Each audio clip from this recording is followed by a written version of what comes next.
not you, you a mini me. Fuck up in any, cause full of you fucking don't take my Creole main ability. Hating ass nigga, oh faking ass nigga. I'll fire on a pan, oh bacon ass nigga. Begging ass nigga, lying on your figures. You don't pull triggers, nigga. Oh yo la bonne de la famille, j'espère que vous allez bien, moi sur ce ça va super bien. Nous allons parler de l'épisode 12 de Shino no Tensei. Cet épisode était bien, ça va super, ça passe comme d'habitude. Alors, pour commencer, donc dans l'épisode 11, tu te rappelles bien que Galan s'est fait démonter l'anus par Meliodas. Meliodas l'a démonté le petit cul. Bon bref. Donc en fait Meliodas était parti pour les provoquer. Il a bien fait, il les a bien provoqués. Donc maintenant en fait c'est... leur groupe, ils vont se séparer. Donc en fait Meliodas, son plan, il était pas bête. Les provoquer, c'était assez stylé. C'est pourquoi? Parce que le vieux proverbe le dit, diviser pour mieux régner. Ils sont tous divisés, ils sont tous partis dans des vies différentes. Donc Meliodas va tous les traquer un par un. Donc maintenant tu vas voir que Arthur, Grise et toute la bande là, ils vont sortir de la grotte. Parce que dans la grotte, ils ont fait un espèce d'entraînement spécial pour avoir... des nouvelles capacités, des trucs comme ça, tu vois. Mais après, moi, je me suis dit, ouais, ok, ça va, c'est bien, tranquille, frérot, et tout, tralala. Mais je me suis dit, non, frérot, non, c'est abusé. Parce que regarde, Arthur, il a un chat, Goether, il a rien qui a changé, à part qu'il s'est pris un énorme râteau par la meuf. Ça, j'arrive toujours. Grise qui est devenu un enfant, ok, peut-être c'est un enfant, mais peut-être à un moment donné, peut-être il va se transformer en enfant, ou il va devenir un adulte, un truc comme ça, il va avoir des pouvoirs psychiques. Non, là je vais trop loin, mais il y a moyen, frérot, tout est capable dans ce manga, tout est prévu, tout est lié, tout est... Non, je vais trop loin les gars, je vais trop loin. Et bon, après les autres n'ont pas trop changé, à part le cochon Seigneur Wok, bon, il a changé, il est devenu moitié cochon, moitié dragon. Bon, ok, pourquoi pas, mais bon, je ne vois pas l'utilité, pourquoi il est moitié dragon, moitié, parce qu'à ce qui paraît, il a mangé un dragon. Ok, bon, après, il y a quelque chose que je dois t'expliquer dans Shino no Tensei et que je dois t'expliquer franchement et que j'espère que toi aussi tu fais pas cette erreur de merde. Bon, comme tu sais, Wok peut calculer les personnes avec les niveaux. Par exemple, Meliodas, il a 32 500, quelque chose comme ça. En tout cas, plus ou moins comme ça. Et ben en fait, ça c'est vraiment de la dope. Parce que à cause de ça, au début de Shino no Tensei saison 1 et 2, je commençais à sous-estimer Elisabeth. Mais après Elisabeth, je vois qu'en fait, elle a une capacité de ouf. En fait, c'est une meuf beaucoup plus forte que on le croit. Tu vois, c'est ça en fait. Le sous-estimement d'énergie ou de mana ou de technique ou de ce que tu veux, c'est chiant. Si tu sous-estimes un personnage et que tu le connais pas, c'est vraiment horrible. Et moi, je le fais tout le temps et maintenant j'ai arrêté parce que vraiment c'est à cause de ça que, franchement, voilà quoi, c'est chaud. Donc on revient encore sur l'épisode. Donc sur l'épisode, tu vas voir que maintenant ils vont chercher le dernier Shino no Tensei. Mais j'ai oublié son nom, j'ai déjà vu quelques photos, mais j'ai oublié complètement son nom. Et tu vas voir que aussi... frérot, dis-moi, franchement, regarde, tu vas voir que Hélène, la meuf de Ban qui était emprisonnée, enfin, pas emprisonnée, mais on va dire qu'elle est morte, tu vois. Mais on l'a vu dans le royaume des morts.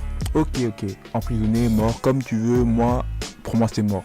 Mais son corps, il est intact, Il n'y a aucune égratignure, tu vois, ils ont tellement protégé son corps juste pour attendre quand elle allait revenir. Bon, tu vas voir qu'elle va revenir à la vie grâce à une fille des 10 démons capitaux. En fait, parce que la meuf a le pouvoir de faire sortir les âmes. Et grâce à ça, tu vois, les âmes, genre, ils deviennent méchants, tout ça, en fait. On va dire c'est un thriller de Michael Jackson, c'est tout des zombies, en fait. Mais ce qui m'a choqué avec Elaine, on dirait pas que c'est une zombie, on dirait que tu vois, c'est vraiment elle, tu vois, c'est... Bon, elle a attaqué vite fait son village, j'ai pas trop compris parce qu'à ce qui paraît, il s'amuse avec Ban ou je ne sais pas quoi, mais non, arrête, Ban, lui c'est un charo, il n'oublie jamais ses promesses, c'est un vrai charo, t'as vu, il a même quitté Shino no Tensei juste pour essayer de la réanimer, quoi, tu vois, ce mec c'est un charo, tu dois passer dans l'équipe de Niska, franchement, chasse à l'homme, non mais, franchement, je vais te dire, bon, allez revenir à la vie vite fait, tu l'as vu vite fait, et donc moi je te dis que, voilà, c'était chaud, elle est revenue, et on dirait, toi, elle était carrément possessive, en fait, tu vois. Enfin, je vais t'expliquer possessive, que genre, elle voulait pas que personne touche à Ban, en fait, tu vois.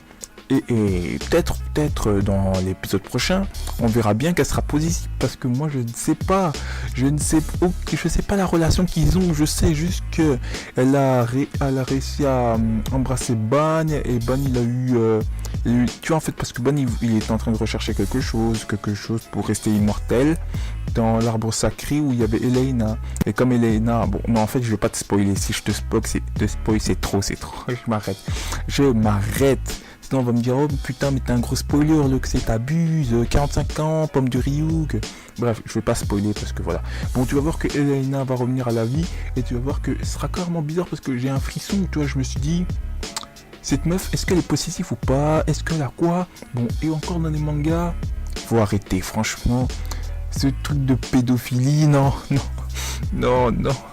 mais, frérot, franchement, mais c'est un charreau, Ban, Il embrasse des petites filles, je crois que la meuf, elle doit avoir 3000 ans, entre guillemets, lui, 3000 ans, mais bon, j'ai vu dans Wikipédia qu'il avait 15 ans, bref, ok, bref, j'ai vu qu'il avait 15 ans, un truc comme ça, tu vois, là, je me suis dit, waouh, mais non, t'abuses, là, mais c'était bizarre. Après, j'espère de voir, mais franchement, tu vois, là, dans ma tête, je me dis, oh frérot, je dois regarder les scans. Faut que je regarde les scans parce que là, tu vois, je suis tellement pressé. Qu'est-ce qu'il y aura après, tu vois? Je sais pas qu'est-ce qu'il y aura. Tu vois, je suis en émotion et me dire, non, regarde pas les scans parce que c'est pas bien. Parce que sinon, tu vas te faire spoil encore plus. Donc sur ce, frérot, n'oublie pas de regarder Shingeki no Tensei. Franchement, regarde, ne reste pas comme ça en train de te dire ouais, je vais pas regarder, je vais regarder. Non, tu regardes directement, tu vas pas commencer à faire ça. Donc sur ce, n'oubliez pas de mettre le pouce bleu et de commenter et de partager et de me dire ce que t'en as pensé de cette vidéo. Et moi je te dis allez, tchané frérot, et on se dit pour l'épisode 13. Voilà, alors sur ce, tchané, elle sortira mercredi. Don't crush, you moving too fast now. More cash, might throw it on her ass now. Butterflies on the whip, that's a nigga dose. On my hoes, super thick and don't keep no legs closed. I got this like a Beetlejuice, Might with the color of Beetlejuice, Peter Pan, Gucci Pan, look at you, nigga, you ain't, you bitch,